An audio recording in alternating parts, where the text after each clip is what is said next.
शामली जनपद में चौरे हत्याकांड में आज जजमेंट सुनाया गया है। कैराना जिला और सत्र न्यायाधीश ने पहली बार फांसी की सजा सुनाई है। ये सजा कैराना न्यायालय के इतिहास में पहला जजमेंट है। कैराना न्यायालय न्यायाधीश ने हत्यारोपी हिमांशु सैनी को फांसी की सजा और 3,50,000 रुपए का अर्थदंड भी लगाया। गौरतलब है कि प्रसिद्ध भजन गायक अजय पाठक और उनकी धर्मपत्नी और बेटा के 31 दिसंबर वर्ष 2019 में निर्मम हत्या कर दी गई थी और हत्या के आरोपी भजन गायक अजय पाठक के शिष्य को गिरफ्तार कर लिया, जिसे आला कत्ल सहित सोने चांदी के आभूषणों सहित पकड़ लिया गया, जिसके चलते मान्य न्यायालय ने हत्यारोपी हिमांशु सैनी को जिला और सत्र न्यायाधीश शामली ने दोषी ठहराते हुए फांसी की सजा सुनाई है। दरअसल आपको बता दें कि 30 दिसंबर 2019 की रात्रि शामली की पंजाबी कॉलोनी निवासी प्रसिद्ध भजन गायक अजय पाठक और उनकी धर्मपत्नी और बेटे की धारदार हथियारों से काटकर हत्या कर दी गई और हत्या के अगले ही दिन मृतक अजय पाठक का शिष्य हिमांशु सैनी निवासी झाड़खेड़ी पानीपत में टोल प्लाजा के पास मृतक अजय पाठक की गाड़ी के साथ उस समय पकड़ा गया जब हत्यारोपी अजय पाठक के बेटे भागवत का शव गाड़ी में डालकर गाड़ी में आग लगा रहा था। बाद में पुलिस ने हत्यारोपी की निशानदेही पर अजय पाठक के घर से लूटे गए लाखों के सोने हीरे के जेवर दिल्ली से बरामद किए थे। जजमेंट आया है, चौरा हत्याकांड हुआ था, क्या कहेंगे, किस तरह की खुशी है और क्या बताना चाहेंगे? संतुष्टि है, खुशी तो नहीं कह सकते कि जो हमारे बच्चे गए हैं, जो हीरे जैसे हमारे छोटा भाई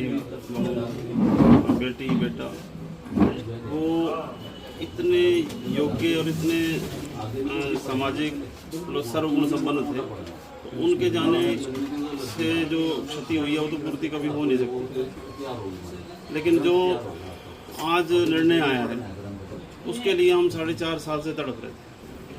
हम ये चाह रहे थे कि वो व्यक्ति जिसने इतना जघन्य हत्याकांड किया है उसको फांसी से बड़ी भी कोई सजा हो तो वो भी मिले, इसी के लिए प्रयासरत थे। क्या जजमेंट आया? आज अलग अलग धाराओं में अलग अलग सजाएं दी हैं। मुख्यतः ये समझे कि उसको मृत्युदंड हुआ है, तो मृत्युदंड से ही हम संतुष्ट हैं और यही हम न्यायालय से चाहते थे। किस तरह से घटना हुई थी, कब की घटना है ये?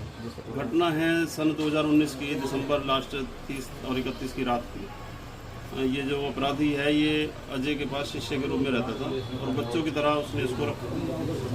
बच्चों की तरह रखने के बाद वो अति विश्वसनीय था, विश्वास पात्र था उनको, तो वो घर में कितना धन है, कितना सोना चांदी है, वो सब उसको इस बात की जानकारी है।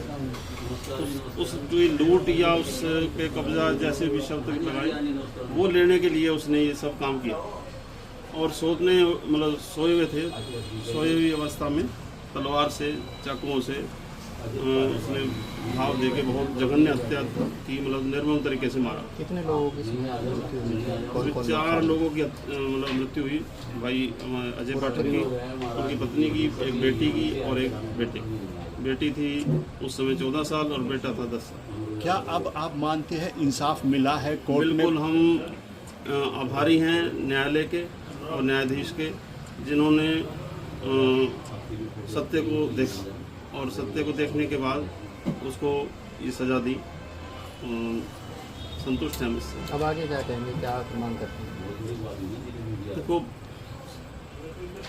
आप लोग जो हैं बीच में माध्यम जो है मीडिया, ये भी एक बहुत बड़ा कारण है न्याय मिलने में, क्योंकि उस समय भी हम तो, हमारी बुद्धि उस समय काम नहीं कर रही थी, जिसके घर से 4 लोग चले जाते हैं, तो उस समय हमारा मीडिया ने, पत्रकारों ने बहुत साथ दिया और विषय को कई दिन तक जिंदा रखा और जिंदा रखने के साथ साथ एक एक चीज़, एक एक पहलू को खुद से खोज के लाते रहे।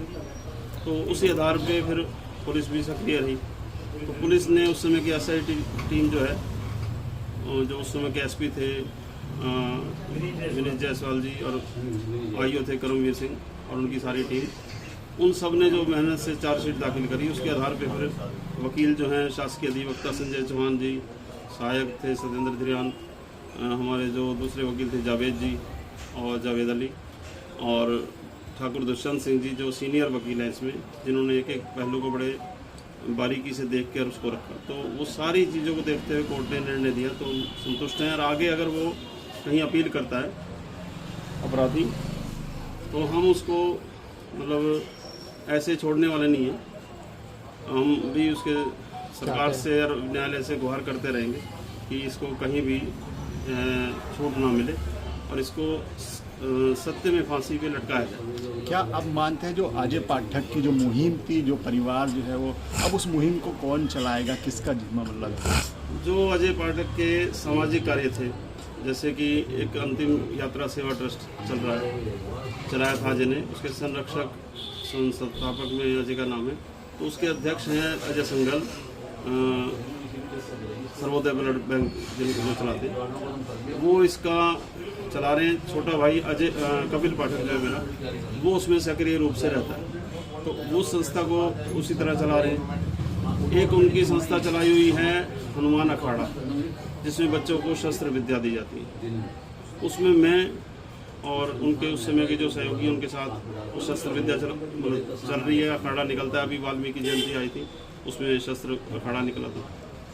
जो उनके संगीत का काम है, जो अजय का मुख्य संगीतकार था, अजय गायक था, तो उनके जो दो भतीजे हैं, हमारे बड़े भाई दिनेश पाठक जी के बेटे रवि और निशांत भागवत पाठक। ये भागवत नाम हमने इसीलिए निशांत के साथ जोड़ा कि भागवत का नाम जिंदा रहे, तो उस जागरण को और संगीत की मतलब प्रचलन चलता रहे, संगीत चलता रहे, उसको वो देखें। ठीक।